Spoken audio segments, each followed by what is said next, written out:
Assalamualaikum, halo Tara. Waalaikumsalam, halo Salma. Apa kabarnya nih hari ini? Alhamdulillah baik. Kamu gimana kabarnya? Baik juga kan? Alhamdulillah baik. Ini kita ada acara apaan sih pakai segala Zoom-Zoom kayak gini?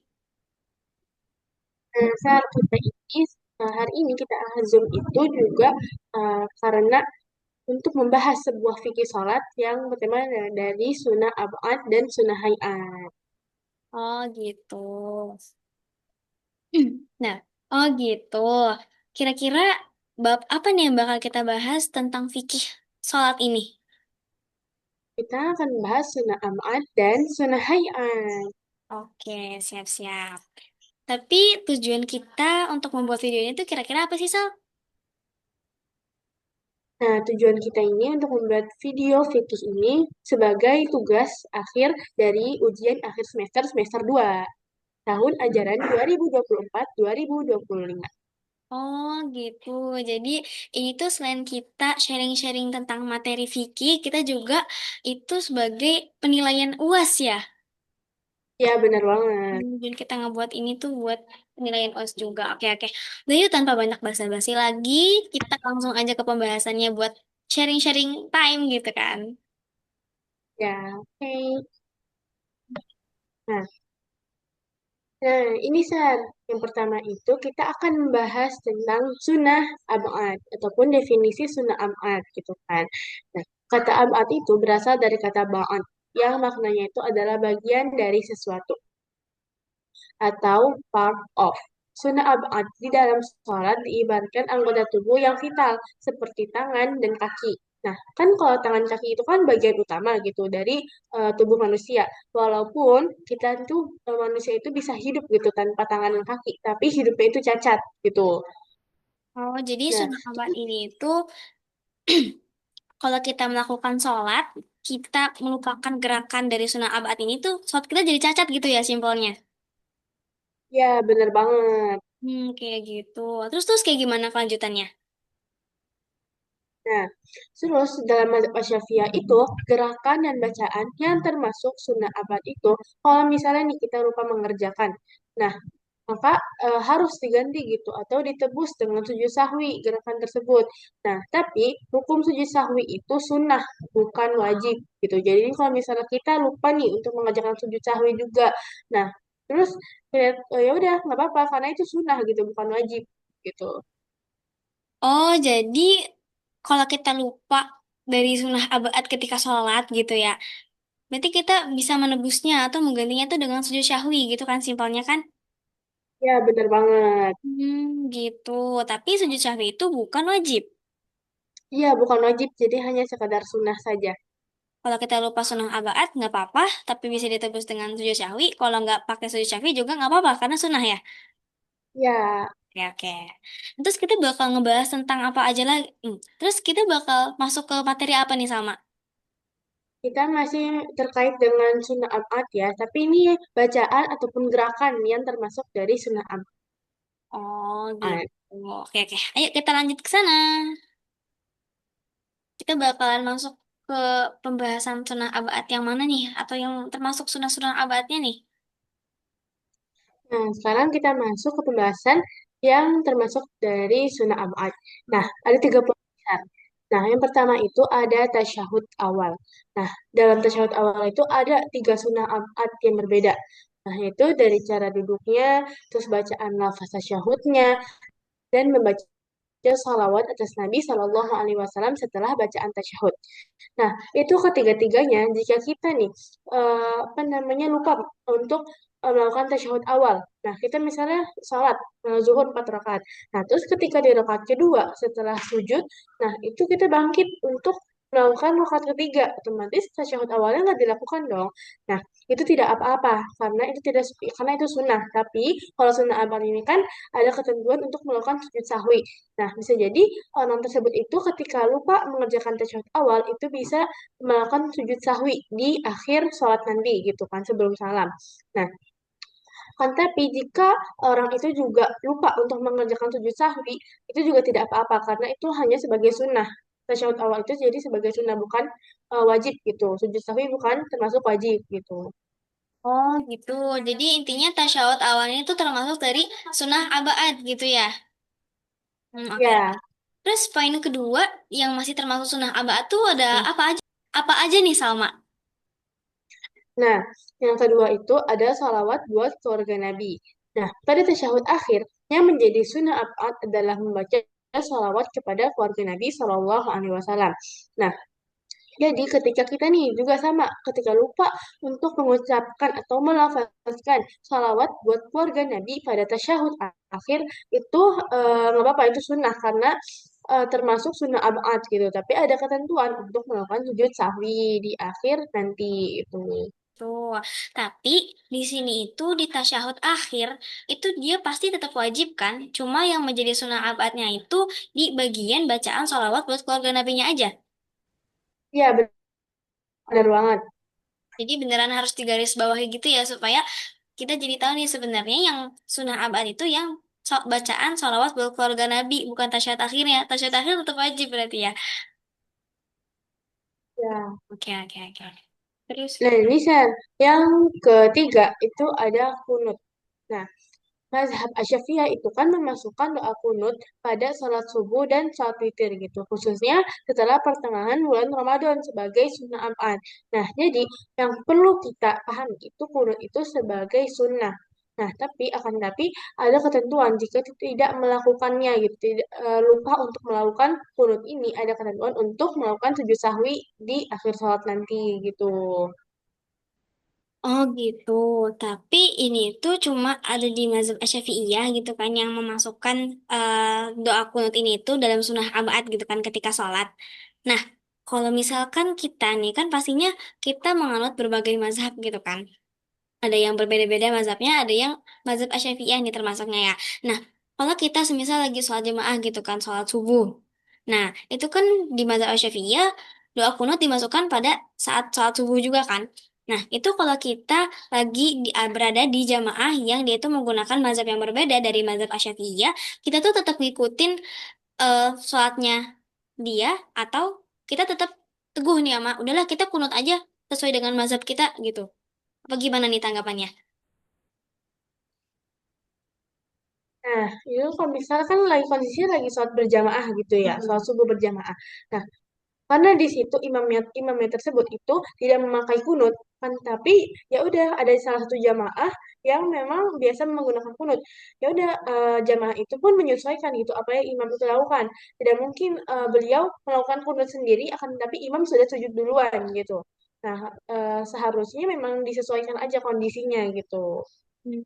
Ya intinya sesuai dengan mazhabnya gitu ya, yang mana aja kan yang dianut. Oke oke, Ya. siap. Nah, terus setelah dari pembahasan sunnah abad ini masih ada lagi nggak nih yang masih termasuk sunnah abad? Atau kita bakalan lanjut ke pembahasan lain gitu? Kita lanjut ke pembahasan sunnah hayat ya, Sarah. Oke oke, kita bakalan lanjut ke sunnah hayat. Oke. Nah, bisa ada definisi sunnah hayat. Nah, adapun sunnah hayat dalam pendapat mazhab Asy-Syafi'iyah itu kan dibedakan dengan tidak adanya ketentuan untuk melakukan sujud sahwi. Nah, kalau ditanya apa perbedaannya sih sunnah abad dan sunnah hayat gitu, perasaan sama-sama sunnah gitu, cuma beda nama aja.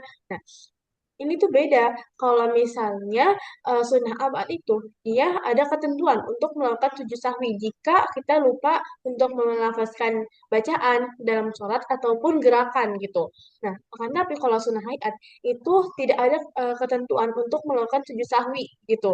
Kalau misalnya kita lupa gerakan ataupun bacaan di dalam eh, sholat itu yang termasuk sunnah hayat gitu. Oh, jadi intinya sunnah hayat ini tuh nggak pakai ketentuan sujud syahwi gitu ya kalau kita lupa dari gerakan sunnahnya tersebut. Oke oke. Kita langsung masuk aja nih. Ya, benar Kira-kira banget. yang termasuk sunnah hayat itu ada apa aja nih? Nah, yang pertama itu mengangkat tangan takbiratul ihram. Nah, Al-Malikiyah dan Asy-Syafi'iyah menyebutkan bahwa disunahkan untuk mengangkat tangan saat takbiratul ihram, yaitu setinggi kedua pundak. Dalilnya itu dari Ibnu Umar radhiyallahu anhu berkata bahwa Rasulullah Shallallahu alaihi wasallam mengangkat kedua tangannya setinggi pundaknya saat memulai sholatnya. Hadis riwayat muttafaqun alaihi. Nah, jadi sudah dicontohkan gitu oleh Rasulullah bahwa Rasulullah itu ketika bertakbiratul ihram itu mengangkat kedua tangannya setinggi pundaknya. Jadi tidak di atas pundak ataupun di bawah pundak gitu. Jadi setinggi pundak aja gitu. Ya, oke. Jadi intinya kita jadi yang masih termasuk sunnah hayat itu yang mengangkat tangan ketika takbiratul ihram gitu ya. Oke, berarti nambah ilmu baru nih. Soalnya aku kira ya itu emang rukun sholat juga gitu kan. Maksudnya termasuk gitu dalam sholatnya, bukan dalam sunnah-sunnah yang lain gitu. Oke, oke, siap. Nah, sama dari poin pertama dari sunnah hayat itu kan tadi mengangkat tangan ketika takbiratul ihram. Nah, terus poin kedua dari sunnah hayat itu ada apa aja sih? Nah, kalau poin kedua dari sunnah itu ada meletakkan tangan kanan di atas tangan kiri. Nah, jadi jumhur ulama itu kan selain Al-Malikiyah mengatakan bahwa disunahkan untuk meletakkan tapak tangan kanan di atas tapak tangan kiri. Nah, jadi ketika meletakkan tangan kanan itu tapak tangan kanannya harus di atas tapak tangan kiri gitu. Nah, jadi posisinya kanan di atas, kiri di bawah. Tuh. Nah, terus pastinya ada dalilnya kan. Nah, dari Wa'il bin Hajar radhiyallahu anhu bahwa dia melihat Rasulullah Shallallahu alaihi wasallam mengangkat kedua tangannya ketika memulai sholat, lalu bertakbir dan meletakkan tangan kanannya di atas tapak tangan kirinya atau pergelangannya atau lengannya. Nah, hadis riwayat Muslim, Ahmad, Abu Daud dan An-Nasa'i. Nah, jadi di sini Wa'il ini pernah melihat Rasulullah Shallallahu alaihi wasallam mengangkat kedua tangan beliau ketika mulai sholat gitu kan. Jadi bertakbir, diangkat tangannya, terus habis itu meletakkan tuh tangan kanannya itu di atas tapak tangan kiri. Nah, jadi tangan kanan di atas tapak tangan kiri. Nah, terus habis itu bisa juga Wa'il ini pernah melihat Rasulullah itu meletakkan tangan tangan itu di pergelangan, nah, jadi di pergelangan gitu. Nah, terusnya di pergelangan gitu. Nah, terus ataupun di lengannya, tapi tetap tangan kanan di atas, tangan kiri di bawah, jadi di lengannya gitu. Nah, nah, Gitu. terus ada juga tuh pusar posisi yang memang berbeda-beda. Ada yang meletakkan tangan itu di bawah pusar posisinya, terus ada juga yang posisinya itu di antara dada dan pusar, terus ada juga yang mengatakan tuh di dada gitu. Jadi bermacam-macam posisi, tapi tetap satu prinsip tangan kanan di atas, tangan kiri di bawah gitu. Oh, gitu. Jadi inti dari poin kedua ini tuh dalam sunnah hayat itu poin keduanya meletakkan tangan kanan di atas tangan kiri. Yang dimana kita boleh meletakkan tangan kanan kita di atas tangan kiri. Posisinya boleh di bagian tapak tangan kanan, boleh di bagian boleh di bagian tapak tangannya atau pergelangannya atau lengannya. Dan kita juga boleh meletakkannya dari berbagai macam posisi. Bagaimana cara kita meletakkannya gitu juga dijelaskan gitu kan, tetapi berbeda-beda pendapatnya gitu sesuai dengan apa yang kita ambil dari mazhab yang lainnya gitu ya. Ya, benar banget. Hmm. Nah, kan tadi kita udah bahas tentang poin kedua nih ya. Kira-kira di poin kedua ini tuh masih ada pembahasan panjangnya lagi atau kita bakalan lanjut ke poin berikutnya nih? Kita bakal masih membahas poin kedua ini ya, karena ini ada sebuah pendapat dari mazhab Asy-Syafi'iyah. Oke, oke. Nah, ini kalau mazhab Asy-Syafi'iyah itu berpendapat bahwa posisi tangannya itu agak miring ke kiri gitu. Jadi meletakkan tangannya itu agak miring ke kiri karena emang ada posisi hati kan. Nah, sehingga posisi tangan kita itu ada pada anggota tubuh yang paling mulia, yaitu berupa hati gitu. Jadi agak condong ke kiri. Gitu. Tapi mazhab Asy-Syafi'iyah itu dia meletakkan posisi tangannya tuh bagian mana? Kan ada tuh tadi yang dijelasin sama kamu itu yang di dada lah naruhnya atau yang di antara dada dan pusar atau di bawah pusar. Kalau mazhab Syafi'i itu gimana? Kalau mazhab Syafi'i itu lebih ke antara dan pusar tuh. Terus jadi agak condong ke kiri ya untuk meletakkan apa sih atau menunjukkan posisi hati gitu ya, Ya, anggota badan paling mulia ketika ingin sholat gitu ya. ya bener banget. Oke, oke. Oke, terus ada lagi nggak nih pembahasan atau poin yang berikutnya gitu dari poin pertama dan poin kedua dalam sunnah hayat ini? Nah, kita masuk ke poin ketiga ya, Sar. Nah, poin ketiga adalah melihat ke tempat sujud. Nah, Asy-Syafi'iyah dan para ulama lainnya mengatakan bahwa melihat ke arah tempat sujud adalah bagian dari sunnah salat. Sebab hal itu lebih dekat ke arah khusyuk. Nah, jadi ulama dan Asy-Syafi'iyah itu mengatakan bahwa kalau melihat ke arah tempat sujud itu ketika kita sholat itu ada bagian dari sunnah sholat gitu. Nah, karena apa? Karena dengan kita melihat ke tempat sujud, pandangan kita dipusatkan ke tempat sujud, itu membuat kita tuh khusyuk gitu sholatnya semata-mata udah apa namanya beribadah kepada Allah gitu. Jadi memusatkan pandangan kita, hati kita kepada Allah Subhanahu Wa Taala gitu. Nah, terus selain itu juga emang ada dalilnya. Nah, dari Ibnu Abbas radhiyallahu anhu berkata bahwa Rasulullah Shallallahu alaihi wasallam bila memulai sholat tidak melihat kecuali ke arah tempat sujudnya, kecuali saat tahiyat, maka pandangan diarahkan ke jari tangan kanannya. Nah, jadi ketika itu Ibnu Abbas itu kan berkata bahwa Rasulullah itu ketika memulai saat itu tidak melihat ke arah manapun, tidak melihat ke arah kanan, tidak melihat ke arah kiri, ke atas, melainkan ke arah tempat sujud saja gitu. Jadi pandangan itu benar-benar dipusatkan gitu ke tempat sujud. Nah, akan tapi ada pengecualian.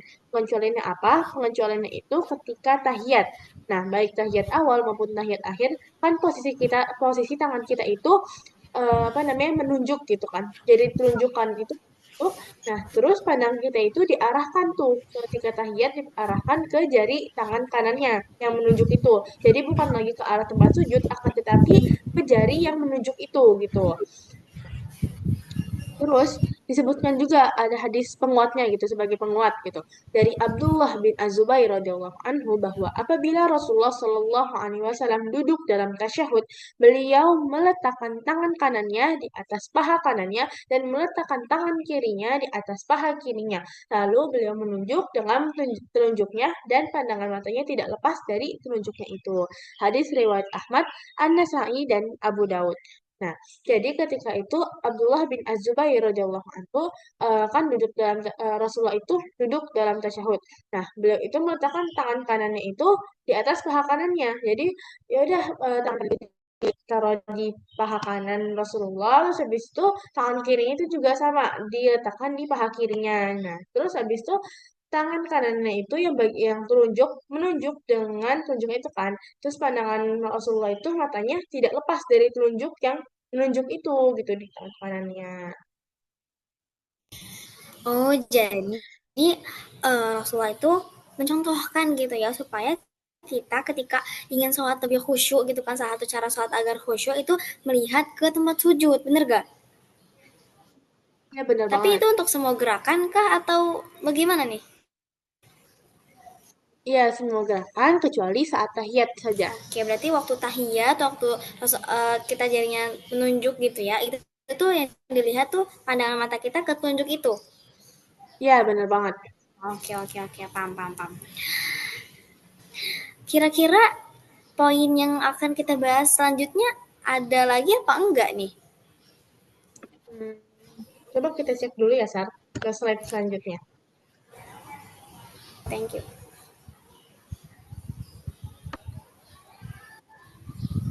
Nah, Sar, mungkin sudah selesai pembahasan kita pada hari ini. Masya Allah, cepet banget gak kerasa ya. Ternyata kita udah sharing-sharing tentang materi sholat, terutama materi fikih sholat gitu ya, di bab sunnah hayat dan sunnah abaat gitu. Ternyata lebih asik ya, jadi kita benar-benar menambah pemahaman banget ya abis kita sharing-sharing time kayak gini. Ya, benar banget. Mungkin cukup sekian yang bisa Ana sampaikan juga. Terima kasih sudah menjadi teman Ana untuk sharing pada hari ini. Terima kasih juga sudah menjadi partner sampai sama ini. Terima kasih sudah menemani Zoom pada hari ini. Ya, aku juga mengucapkan terima kasih kembali karena telah membersamai menjadi partner aku selama ini, selama ujian fikih, selama video fikih ya. Semoga apa yang kita sampaikan bermanfaat untuk diri kita dan orang lain. Ya, mungkin Amin. demikianlah yang dapat kami sampaikan. Kurang lebihnya mohon maaf. Yang benar datangnya dari Allah dan yang salah dari pribadi kami sendiri. Wassalamualaikum warahmatullahi wabarakatuh. See you next time. Dadah, see you next time.